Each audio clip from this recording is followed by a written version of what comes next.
সমাজকে পাল্টাতে পারি এবং এটা আমাদের সমাজের জন্য অ্যাকসেপ্টেবল, ইজি টু অ্যাকসেপ্ট। ইলাহ হিসাবে একমাত্র আল্লাহকে মানবো, অর্থাৎ হুকুমদাতা, বিধানদাতা, আইনদাতা হিসাবে মানবো একমাত্র আল্লাহকে। আল্লাহকে কোথায়?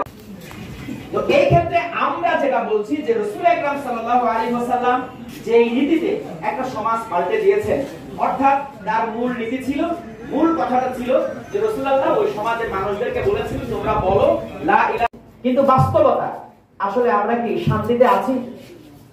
বিশ্বব্যাপী এই মুসলিম জাতি কি শান্তিতে আছে? আজকে আমাদের সমাজ কি শান্তির মধ্যে আছে? শান্তি ন্যায় সুবিচারের মধ্যে আছে? না, নেই।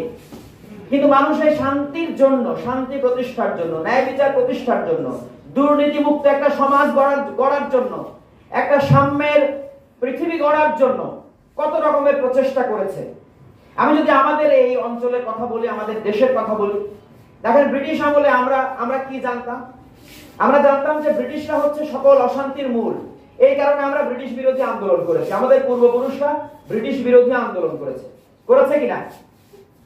তাহলে তারা মনে করেছিল সমস্ত শোষণ বঞ্চনা মূল হচ্ছে ব্রিটিশ, কাজে ব্রিটিশকে তাড়াতে পারলে আমরা শান্তি পাবো। তো 1947 সালে আমরা তো 200 বছর ধরে অনেক লড়াই সংগ্রাম করেও ব্রিটিশদেরকে তাড়াতে পারিনি। কিন্তু 1947 সালে যখন দুইটা বিশ্বযুদ্ধে ব্রিটিশরা তাদের অবকাঠামোগত ক্ষয়ক্ষতি হয়েছে, তখন তারা কলোনিয়াল যুগের পরিসমাপ্তি ঘটিয়ে বিভিন্ন দেশ ছেড়ে তারা যখন চলে গেল, আমাদের অঞ্চল ছেড়ে 1947 সালে তারা চলে গেল। চলে যাওয়ার পরে আমরা তো ব্রিটিশ মুক্ত হলাম, এখন শান্তি আসার কথা। কিন্তু না, শুরু হলো নতুন আরেকটা আন্দোলন, এবার পাকিস্তান খেদাও আন্দোলন। কারণ সমস্ত অন্যায়ের গোড়া এখন পাকিস্তান, সমস্ত শোষণ বঞ্চনা অন্যায়ের মূল কারণ এখন পাকিস্তান। শুরু হলো এবার 23 বছরের শোষণ বঞ্চনার যুগ। আমরা পাকিস্তানের হাত থেকে এবার শুরু করলাম আন্দোলন, বাঁচার জন্য আন্দোলন শুরু করলাম।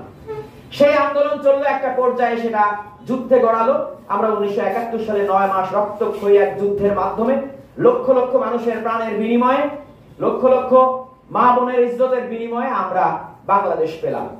এবার আর বিদেশি প্রভুদের অত্যাচার নেই, আর শোষণ বঞ্চনা নেই। আমরা মনে হয় একদম শান্তিপূর্ণ একটা সমাজ গড়তে পারবো। কিন্তু হয়েছে কি সেটা?